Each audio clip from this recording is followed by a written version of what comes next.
Batendo papo a partir de agora, às 9 horas mais 52 minutos, com Marcela do Vale sobre o Novembro Negro. Marcela, quem é Marcela do Vale? Marcela do Vale é filha de Ilka, neta, eu sempre falo isso, neta de Raimundinha do Vale e bisneta de Mariquinha do Vale. Essa é Marcela. Agora, o que eu faço tenho atuado na área jurídica há 20 anos e sou professora também. E também tenho uma formação em teologia, né? Então, estou aí na área jurídica, na área teológica. E na área educacional. Área educacional. Estou aí no esporte, na cultura. Essa é Marcela. Marcela, Novembro Negro ou Dia da Consciência Negra. O que isso lhe representa para você?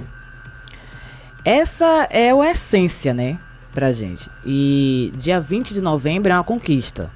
Porque a gente está falando, algumas pessoas até questionam, né? E novembro é um mês muito tumultuado para mim, porque eu tenho uma agenda, né, bem complicada em novembro, justamente por causa do 20 de novembro, né? Por causa do Novembro Negro. Mas é significativo que a gente colocou um marco para falar e combater o racismo. Então, assim, é um dia de memória, é um dia que a gente marcou para trazer a memória do povo negro, né, contar a sua influência neste país e combater o racismo. Então, para você, e quando você fala sobre o Novembro Negro, o Dia da Consciência Negra, a gente precisa lembrar do seu grande, como eu vou colocar o nome dele, a pessoa responsável por essa batalha, sim. Zumbi dos Palmares, que sim. Foi o cara que disse, olha, nós temos nossos direitos, nós temos também os nossos deveres, nós queremos respeito. Sim. Para o povo negro é importante sintetizar com o nome de Zumbi. Né? Que foi uma pessoa importante para a luta antirracista e para a luta abolicionista. Mas quando a gente fala de Zumbi, eu como mulher tenho que falar de Dandara também. Sim, justamente. Então, Zumbi e Dandara, eles foram figuras importantes. Hoje eu fiz até uma postagem, né, no meu Instagram, na minha rede social, e eu coloco a foto dos dois, porque tem uma representatividade muito grande para o povo negro. Foi ali que a gente começou a descolonizar o pensamento, né? E isso é uma tarefa até hoje. É uma tarefa deixada por Zumbi para todos nós descendentes, afrodescendentes, de descolonizar a consciência. Então, o Dia da Consciência Negra, a gente colocou, o marco é justamente a morte de Zumbi por isso.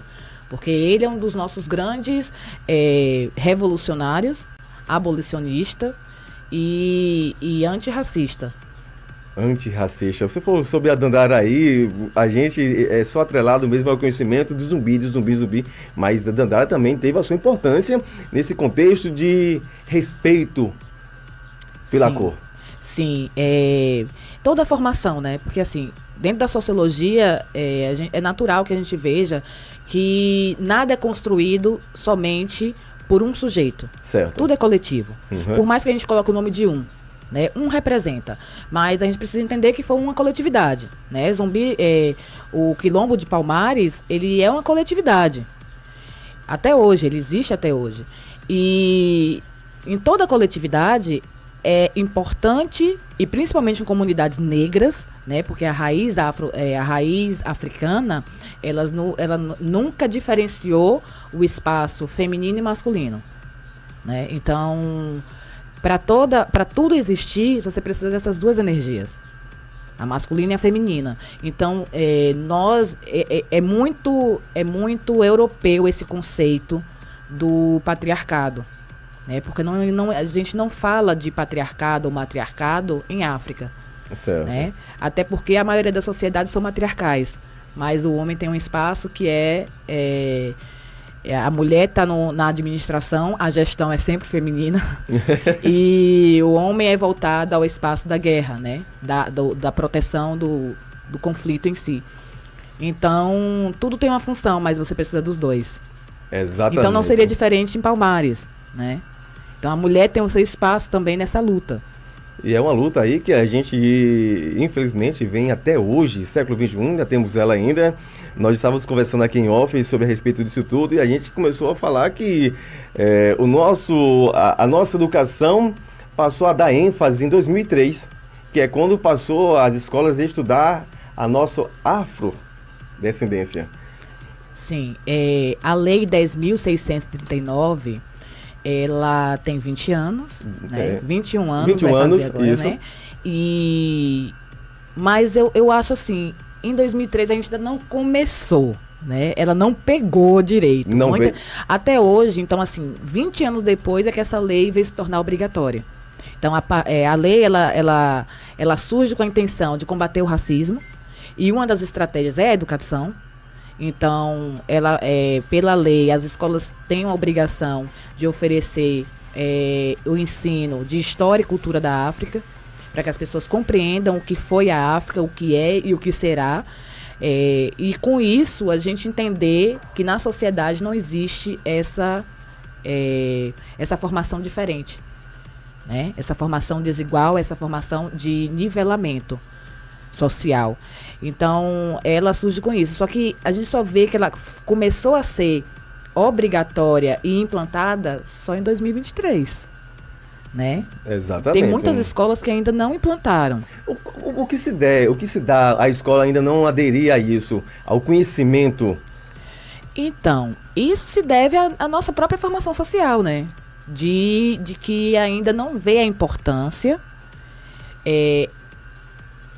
coloca de uma forma assim, pormenorizada, e é também uma interpretação racista das coisas, né? Porque o racismo estrutural, como eu te falei, ele está em tudo.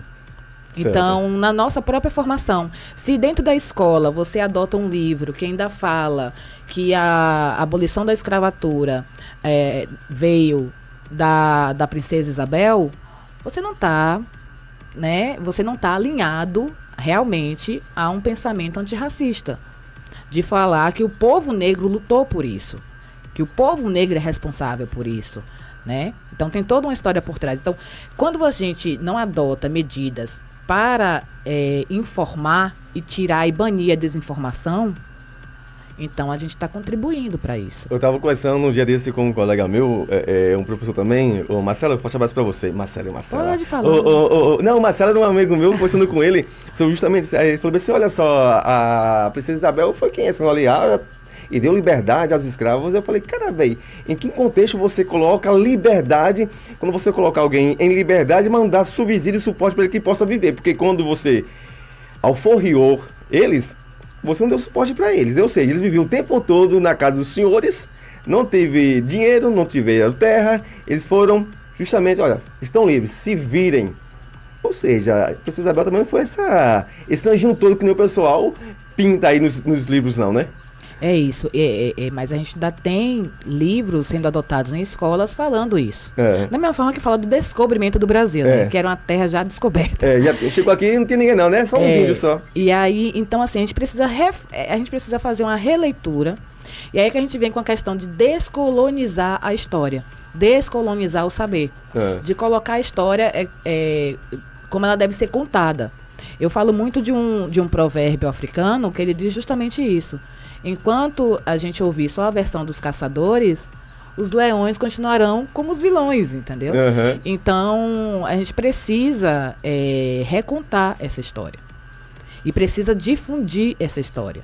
E é um trabalho que a gente precisa de formação, porque o professor precisa passar por uma nova formação. Justamente. Lá em Pilão Arcada, a gente tem a Escola Santo Antônio, que tem feito um trabalho maravilhoso. Já é o 3º ano do projeto Afro-Brasileiro, que eles fazem lá. Ontem foi a culminância, ontem foi o dia que encerrou o projeto na escola, mas o projeto dura o ano todo.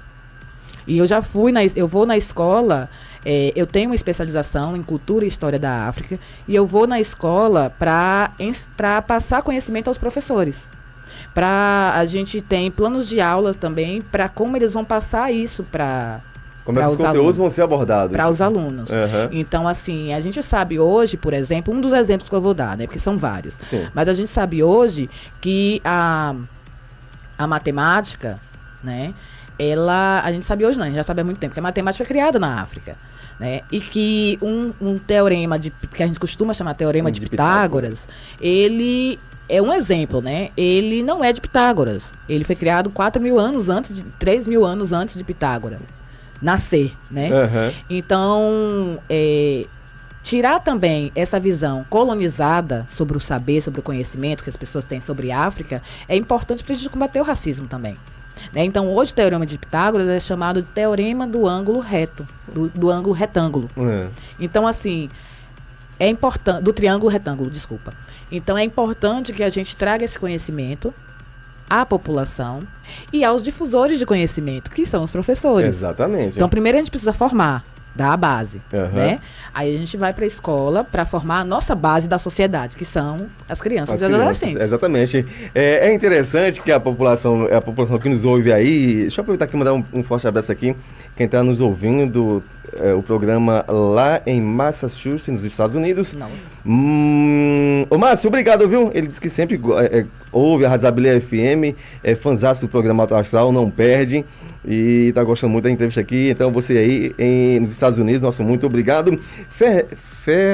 Fernandes, na Itália. Beijão pra você também, minha querida, tá bom? Ô, querido, tá aqui não aqui, vai saber quem é. Mais um beijão pra você aqui. Houve-se aí um planejamento de tornar-se as pessoas mais brancas no país. Sim. Ou seja, o próprio governo brasileiro achou, olha, tem muita gente negra aqui, o pessoal vai ser aí mais branquinhos a partir de agora. Pensou sem fazer isso, não deu certo. Então, existiu esse plano de embranquecimento da população. Embranquecimento? Embranquecimento da população. É um plano eugenista, né? O Brasil participou de uma conferência mundial eugenista. Lembra o ano? Você lembra quando 1911. foi? 1911. E o plano era em 100 anos, ou seja, o plano deu errado, porque em 2011 deveríamos todos ser... Branquinhos? Brancos. Em 100 anos o Brasil está totalmente embranquecido. Olha, veja a lógica da coisa, né? Nós somos de uma cultura indígena. Salvador, a nossa capital, a maior população são negros. Sim. Então, ou seja, em 100 anos vamos acabar com isso aqui, vai ter mais brancos. E qual era a ideia? Trazer de onde? Esse povo viria de onde? Então, a ideia é exterminar o povo negro primeiro, né? E também embranquecer com incentivos, né? À população, a povos brancos da Europa para virem ao Brasil. Mas antes disso, a gente precisa falar que é um plano que não nasceu só em 1911, né? Ele nasceu há muito tempo, ele nasceu com a escravatura, com a escravização dos povos. Mas assim, em 1837, os republicanos, né? Os então ainda pós-independência do Brasil, eles formavam um grupo ali que depois viriam ser os republicanos. Eles, em 1837, fizeram a lei prevendo já a abolição, né? Já estavam descontentes com a coroa e já sabia que a coroa já avisava trazer, dar liberdade, né? Abolir a escravização, mas não por boa vontade, mas porque a Inglaterra estava pressionando, porque a Inglaterra estava num período industrial, né? A primeira revolução industrial. Então, a Inglaterra, como era industrializada, ela precisava de consumidores. Um país com escravizados não consumia, porque a população não tinha consumidor. Se a pessoa não ganha, a pessoa não compra. Sim. Né? Então a Inglaterra pressionava muito o Brasil para abolir a escravidão. Por quê? Porque era o último país, foi o último país a abolir a escravização dos povos. Né? Foi o Brasil. E a Inglaterra pressionava muito, então começou a fechar o cerco para o Brasil. E como os então republicanos já previam isso, em 1837 eles fizeram a primeira lei de educação, que proibia os negros de estudarem em escola pública. E assim, poderiam ser negros que tinham liberdade ou não. Né? Poderiam ser aqueles que já tinham recebido, né, a sua abolição ou não. E em 1850 fez-se a primeira lei de terras, que proibia as pessoas negras, sendo escravizadas ou não, de comprar terras. E aí quando vem a abolição, você não pode estudar, você não pode ter terras, você não pode vem a lei de vadiagem também. Você não pode sair por aí procurando emprego. Você não pode sair por aí, porque se você for pego na rua sem emprego, sem comprovação de emprego, você é preso. Então, por aí, o que se fez? Todo esse planejamento aí já era uma exterminação do povo negro. Sim. Né? Já era uma exterminação. E muita gente morreu também, né? Mas muita gente resistiu pra gente estar aqui hoje. E logo em seguida o Brasil faz o quê? Vai abolir a escravização, ele vai indenizar os senhores, né? De escravizados, mas não indeniza o povo negro. E em seguida dá incentivos para os europeus e asiáticos virem para o Brasil. Povos que estavam em guerra, povos que estavam em uma situação ruim em seus países, né? Muitos países estavam passando por processo de fome e tal. Então, eles são incentivados a virem para o Brasil, tendo terras, dinheiro, casas para morar, mas isso tudo dentro de um plano de embranquecer o país. O plano esse do qual não deu certo. Não deu certo, não deu muito certo. Não deu muito certo, exatamente. Você está vendo, né, que a gente começou aí as informações por um contexto mundo. Nós aí já fomos para a Europa, já estivemos no Brasil, viajamos de novo, porque aqui no programa Astral é assim, a gente começa no lugar e começa a andar pelos 4 cantos do mundo, batendo esse papo aqui com a Marcela do Vale. Marcela, perrengues da vida. Tu já deve ter passado uns perrenguinhos já, não? Perrengues com... vários perrengues, né? Perrengues com... do Novembro Negro aí, rapaz. Vamos pro Novembro Negro aí. Então, eu morei 27 anos em Salvador, né? Salvador é a cidade mais negra no Brasil, fora da África. Sim. Então, mesmo com isso, a gente ainda tem um racismo que impera. Porque, como eu falei, o racismo ele é estrutural. Então, assim como eu defendo nas pautas de mulheres, eu defendo também nas pautas antirracistas, que a gente precisa entender o que é o racismo estrutural, o machismo estrutural, né? Porque ele é histórico, ele vai além do que a gente acha, do achismo. Do achismo. Então, o racismo estrutural, ele está em tudo, nas leis, nas instituições. Então, como advogada, como estudante também, mas eu não compreendia, não tinha essa compreensão. Até meus 22 anos, eu não me entendia como um ser negro e não me entendia como um sujeito que estava ali recebendo violência. Né? Então, eu achava que tudo, naturalizava tudo. Achava que não, isso não foi racismo, porque eu não entendia o que era. Né? Então, aos meus 22 anos, eu já estava no movimento estudantil e ingressei no movimento de mulheres e compreendi qual era a minha situação no mundo. Né? E em Salvador não seria diferente. Eu já estava trabalhando e nos fóruns, né, que são lugares de justiça, eu sempre era violentada. Por quê? Você compreende isso na sensibilidade. Eu, ao chegar num fórum, percebia que os advogados brancos, eles não precisavam mostrar sua carteira de advogado. E eu, para adentrar os fóruns, precisava mostrar, mesmo estando naquele lugar todos os dias. Ao sentar numa mesa, né, ao lado de um juiz, ele me informava, né? Esse lugar é do advogado, né? Eu falava, excelência, aqui está a advogada. Então, são coisas mínimas para os outros, mas que a gente entende, a gente lê o mundo, né, por esse racismo estrutural. Ele está em tudo. E aí que a gente quebra aquele pensamento das pessoas, de dizer, mas os próprios negros são racistas. Então, não é que os próprios negros sejam racistas, mas nós vivemos num sistema racista há muito tempo. Então, você nasce numa sociedade racista. Você vai criando essa mentalidade racista. Então, o que a gente está fazendo hoje é tentar descolonizar essa consciência racista que as pessoas têm. Porque a gente acha que é natural, porque a gente conviveu só com isso, mas ela não é natural e causa muito sofrimento a muitas pessoas. E quando você fala de racismo aí, a gente vai para um pensamento, com uma alusão bem simples, que às vezes até a gente, negro, temos uma frase racista quando vira para ei, seu branquelo. Sim. Ou seja, parte de ambos os lados. Não. Então, não? Assim, a questão da gente é assim, quando a gente compreende, diariamente, meu exercício é saber, eu não estou livre de ser racista. Eu, Marcela, sou uma antirracista, mas não estou livre de cometer qualquer atitude racista. Né? Algumas vezes você ainda pode passar por uma rua, ver uma pessoa negra vindo ali e apertar sua bolsa. Entendeu? Isso é uma atitude racista. Você faz um pré-julgamento só pela sua cor. Você fez um pré-julgamento pelas vestes, pela cor, né? Então, assim, você não está livre disso. Eu não estou livre por ser mulher de ser machista. Certo. Mas o que você faz, o que eu faço diariamente é um exercício de me analisar, de me policiar, de olhar assim. Nossa, Marcela, esse foi um comportamento, esse foi um pensamento, esse foi uma atitude racista. Essa foi uma atitude machista. Entende? Então, o que a gente não pode deixar é de estar o tempo todo descolonizando esse conhecimento, esse nosso estado de racismo estrutural. É de estar o tempo todo desfazendo ele. Entende? Então, assim, nós ainda não estamos livres de sermos, de cometermos esses erros.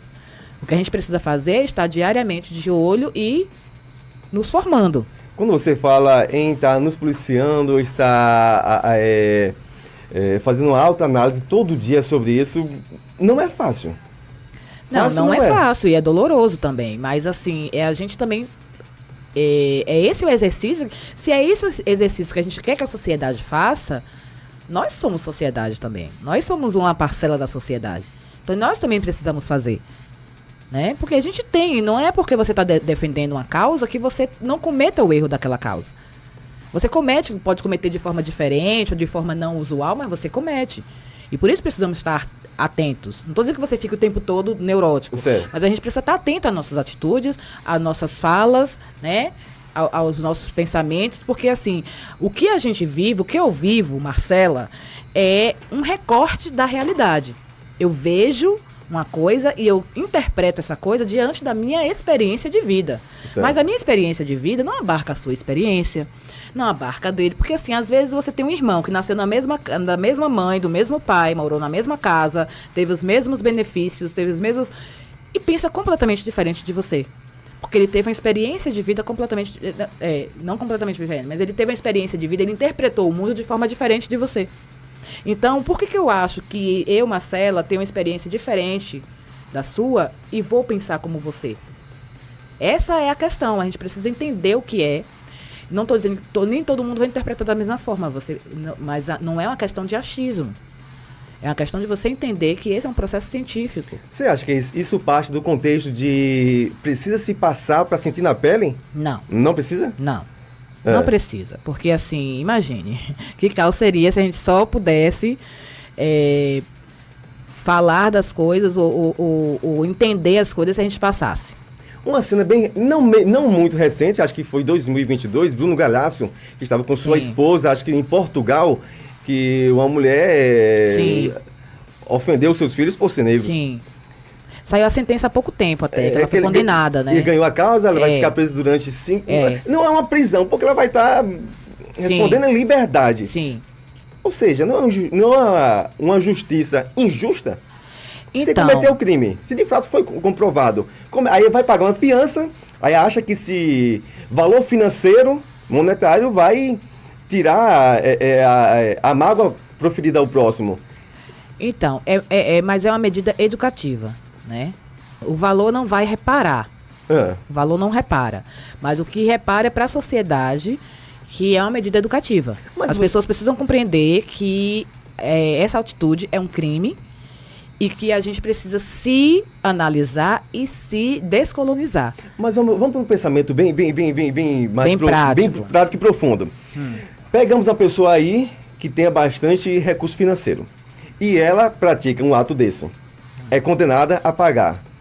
Aí ela olha e fala para si mesma, bom, eu apenas gastei um dinheiro, estou livre. Eu posso praticar de novo, porque eu só vou pagar em valor monetário. Sim. Geralmente a sentença... Não abre um precedente e diz, olha, eu posso fazer quantas vezes eu quiser. É só dinheiro. Então, geralmente as sentenças, elas vêm também, elas impõem também um letramento. Né? Então, ela não impõe só um valor financeiro, ela vai impor também um letramento, que é preciso fazer cursos, que é preciso estar prestando serviço a comunidades, para entender a realidade. Entendeu? Então, ela não é só um valor.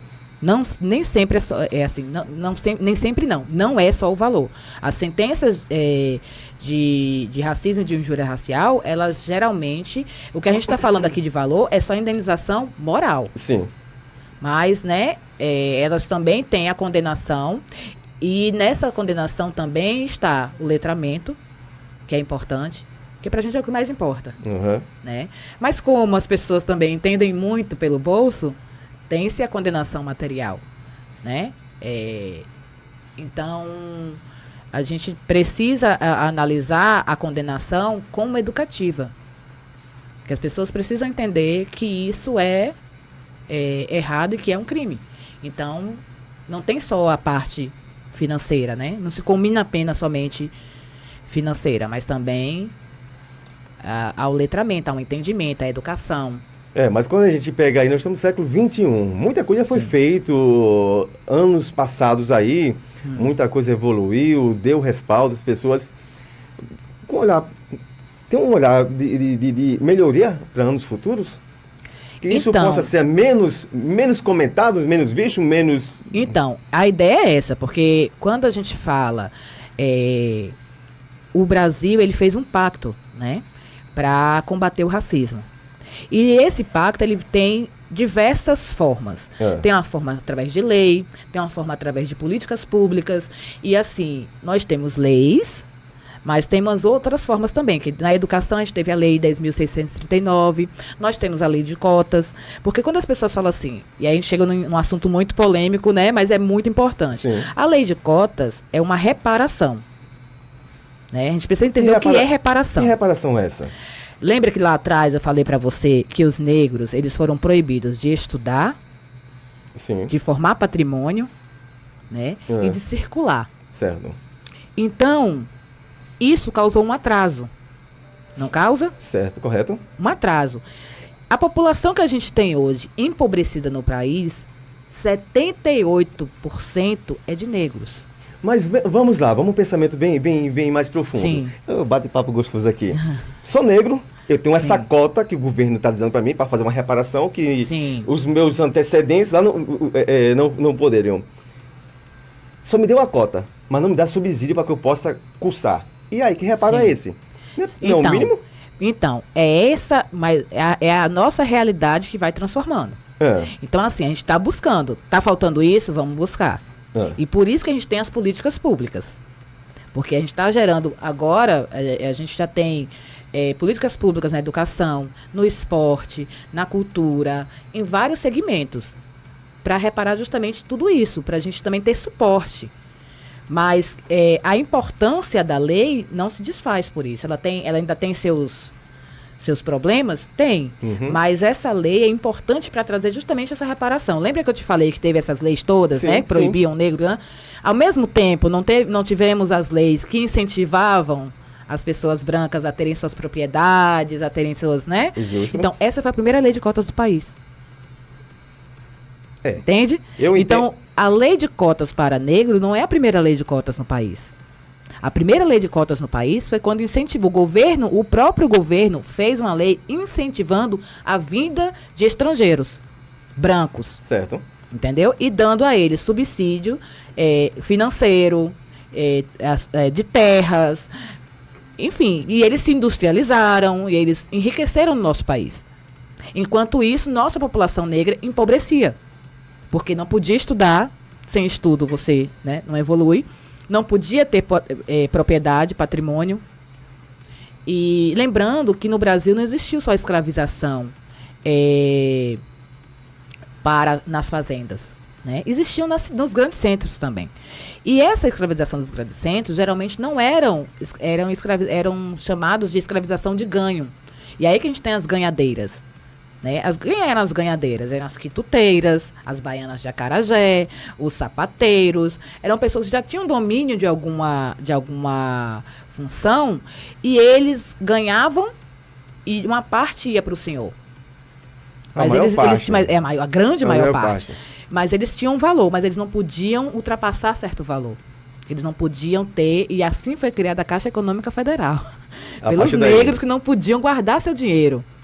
Entendeu? Que aí então foi guardava criado seus por uma dinheiros. irmandade negra. É. Entendeu? E se você for analisar lá a história da Caixa Econômica Federal, e tem isso lá na Caixa Cultural, que é lá no centro de Salvador, tem essa história. A Caixa Econômica Federal foi criada pela Irmandade Negra, porque eles não podiam guardar seu dinheiro, eles não podiam acumular dinheiro.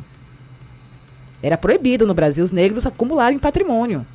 Por isso não podia comprar terra, mas não podia também ter dinheiro guardado em banco. Se nós fôssemos pegar aí o contexto geral de tudo que aconteceu no Brasil, arquitetura, tem um dedo do negro pelo meio. Tem um dedo não, tem o corpo todo, né? Não, mas não vamos colocar assim para o povo dizer assim, não, mas tem. Ou seja, cultura, música... Tudo. Tudo. Então, assim, a gente sabe hoje, foi muito apagado, como eu te falei, na questão do apagamento. Foi apagado nos nossos livros, né? Não tem essa informação, mas foram os negros que inventaram inventaram a matemática, como a gente conhece hoje, a arquitetura, as ciências, né? De modo geral, a medicina. Então, quando eles estavam no Brasil, eles contribuíram com tudo isso. A gente sabe muito bem quantas vezes fomos apagados. Há pouco tempo nós revelamos ao Brasil que Machado de Assis era negro, que Lima Barreto era negro, entendeu? E nos livros ele aparece lá branquinho, né? Há pouco tempo o pessoal sabe que o uísque que se bebe, o Jack Daniels, né? Não é? Jack Daniels. É só pitu, então. Esse uísque foi feito pelo. O uísque, na verdade, a produção de uísque foi elaborada por um negro. Então, há pouco tempo o pessoal sabe. Então, é isso que a gente fala que é apagamento. É você não saber quem realmente construiu aquela história. De fato. E sempre colocar um outro nome, como a gente sabe. Aqui uma história bem perto. O João Gilberto. A gente sabe que foi um grande músico e fundador da Bossa Nova, e ele mesmo revelou. A Bossa Nova nada mais é do que o samba desritimado. E na época, o empresário dele pediu a ele para não falar mais isso. Porque samba naquela época era tido como uma cor de preto, e cor de preto é desvalorizada, então isso pegava mal. Mas ele falou, não há novidade alguma na Bossa Nova. A Bossa Nova é um samba. Mas cadenciado. Entendeu? E ele revelou isso. E quanto tempo, e por que hoje ainda tem uma discriminação do samba, né? Hoje, tudo que existe na MPB brasileira hoje, partiu do samba. E nós não damos a devida importância, e quando damos, embranquecemos o samba. A gente não dá a devida importância a quem? Os fundadores, a história do samba, entendeu? Então, quando você vai falar de samba, você não fala de Dona Ivone Lara, né? Você não fala de Paulinho da Viola. Como isso? São nomes das quais marcaram muito aí. O nosso país em remanso são exatamente 10 horas mais 33 minutos. Marcelo, tá gostoso o nosso bate-papo, mas tá chegando no final, velho. Foi um prazer muito enorme receber você aqui. Espero que tenhamos outras oportunidades de falar de outras coisas, já que eu sei que você faz parte da Rede Mulheres. Sim. Por que não abordarmos também assunto, de repente, a mulher e o seu poder que ela tem na mão, que é grandioso. Sim. Então, eu queria agradecer a sua participação aqui no programa Alto Astral, aqui na Rádio Isabela FM. Muito obrigada, eu me sinto assim honrada por mais uma vez estar aqui. Sempre que eu recebo um convite de vocês, eu sempre estou livre e disponível. Mas eu queria deixar um recado final. Sim. Tá bom? É importante a gente analisar